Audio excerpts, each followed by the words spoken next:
오늘 우리에게 주신 말씀은 욥기 5장 1절로 16절까지의 말씀입니다. 너는 부르짖어 보라. 내게 응답할 자가 있겠느냐? 거룩한 자 중에 내가 누구에게로 향하겠느냐? 분노가 미련한 자를 죽이고 시기가 어리석은 자를 멸하느니라.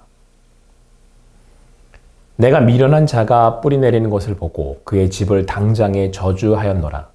그의 자식들은 구원에서 멀고 성문에서 억눌리나 구하는 자가 없으며 그가 추수한 것은 줄인 자가 먹되 덫에 걸린 것도 빼앗으며 올무가 그의 재산을 향하여 입을 벌리느니라. 재난은 티끌에서 일어나는 것이 아니고 고생은 흙에서 나는 것이 아니니라. 그 사람은 고생을 위하여 났으니 불꽃이 위로 날아가는 것 같으리라. 나라면 하나님을 찾겠고 내 일을 하나님께 의탁하리라. 하나님은 헤아릴 수 없이 큰 일을 행하시며 기이한 일을 셀 수 없이 행하시나니 비를 땅에 내리시고 물을 밭에 보내시며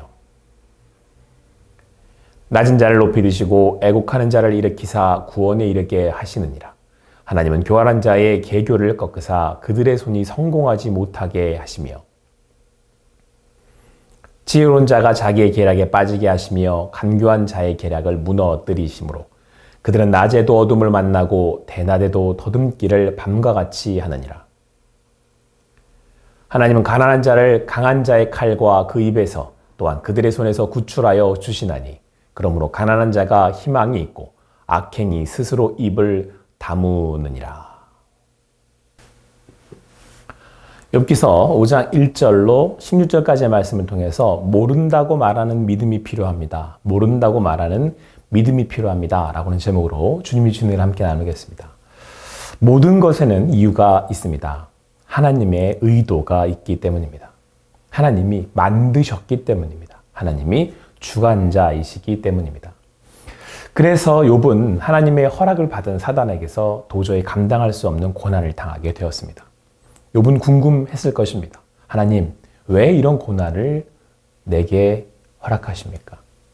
우리도 고난을 당할 때 너무도 힘든 나머지 왜 이런 일을 겪어야 하는지 묻게 됩니다. 궁금해합니다. 왜 나에게 이러십니까? 뭐 때문에 이런 일이 있는 겁니까? 고통스럽기에 원망을 하게도 됩니다. 엘리바스는 재난이 티끌에서 일어나지 않고 고생은 흙에서 나는 것이 아닌 것처럼 고난은 그냥 오는 것이 아니다 라고 말합니다. 고난을 보면 그 사람이 하나님을 떠나 악한 삶을 살았다는 것을 보여준다는 것입니다. 그래서 욥이 당했던 자녀의 불행이나 모든 재산을 잃어버린 일들을 볼 때 그가 불의하게 재산을 얻어 이런 일을 당했을 거라고 이야기합니다. 그가 고난을 당하는 이유가 욥이 하나님 앞에서 악을 행했기 때문이라는 겁니다. 계속해서 엘리바스는 하나님께서 악한 자들, 교활하고 간교하게 계략을 세우는 이들을 벌하신다고 합니다. 결국 악인을 심판하는 신분이 하나님이시니 그들의 계략은 무너질 것이고 결국 그들 스스로 임을 다물게 된다고 말하고 있습니다. 그러나 하나님은 의인의 하나님이시기에 그들에게는 희망이 있다고 강조합니다. 팔레스타인에는 비가 너무도 간절한 것이기에 그런 비를 주시는, 생명을 주시는 분이 하나님이시고 그런 하나님께 나아갈 때, 생명 주시는 하나님께 나아갈 때만이 구원을 얻을 수 있다고 말해줍니다. 결론적으로 그러니 욥 당신은 불평하지 말고 불만하지 말고 하나님을 찾으라는 겁니다. 입 닫고 조용히 하고 얼른 자신의 죄를 인정하고 구원하시는 하나님께 용서를 받으라는 그런 권면의 말을 하고 있습니다. 사실 엘리바스의 말은 틀린 말이 아닙니다. 하나님은 악한 자를 심판하십니다. 하나님께서 악한 사람을 심판하심으로 자신을 공의를 세우시고 또한 약한 자를 도와주십니다. 모든 것의 주관자 되시는 하나님께 돌이키는 자를 회복시켜 주십니다. 그러면 우리는 고난을 당할 때 스스로를 겸비하여 하나님께 나아가 죄로부터 돌이켜야 할 것입니다. 자, 그런데 여기서 엘리바스가 저지르고 있는 한 가지 큰 실수가 있습니다. 우선 먼저 단정지어 욥이 죄를 지었을 것이라고 섣부른 판단을 하고 있다는 것입니다. 이러한 판단은 고난을 당하는 것을 보니 그가 죄를 지었을 것이라는 단순한 생각에서 나온 겁니다. 물론 고난은 죄의 결과이기도 합니다. 그러나 모든 고난이 죄의 결과는 아닙니다.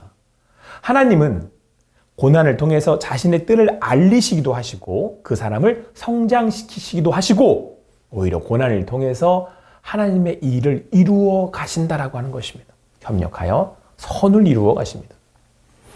이러한 섣부른 엘리바스의 판단과 적용은 고난당하는 사람을 욥을 위로하기는커녕 더욱 아프고 힘들게 합니다.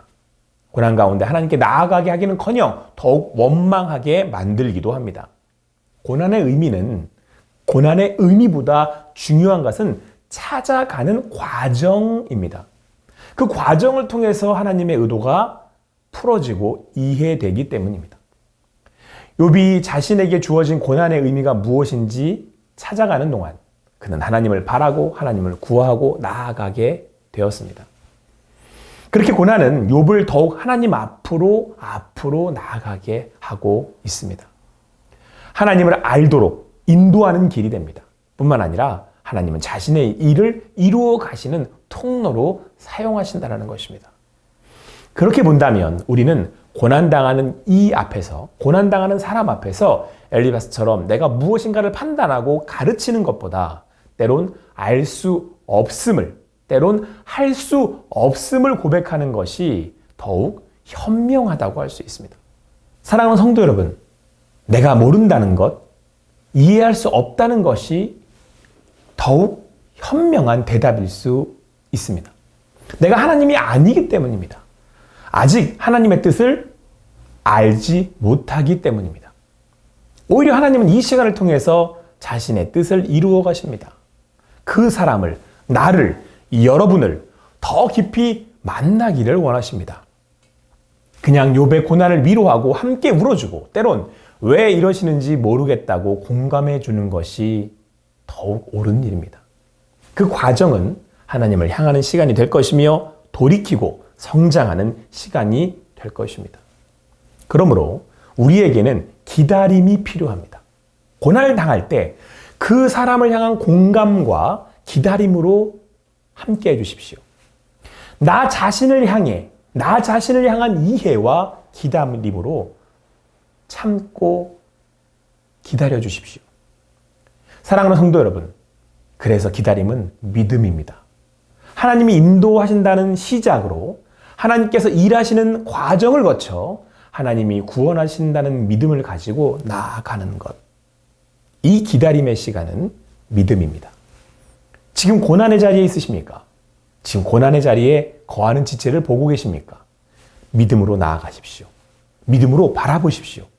하나님께서 믿음의 시선을 가진 당신을 통해서 그 사람을 일으키시고 인도하실 것입니다. 나와 동행하셔서 말씀으로 인도하여 주실 것입니다. 코로나19의 상황 가운데 하나님께서는 우리에게 기다리라고 말씀하고 있습니다. 믿고 따라오라고 말씀하고 있습니다. 아무쪼록 오늘도 믿음으로 기다리는 삶을 사시는 여러분과 제가 되기를 간절히 소망합니다.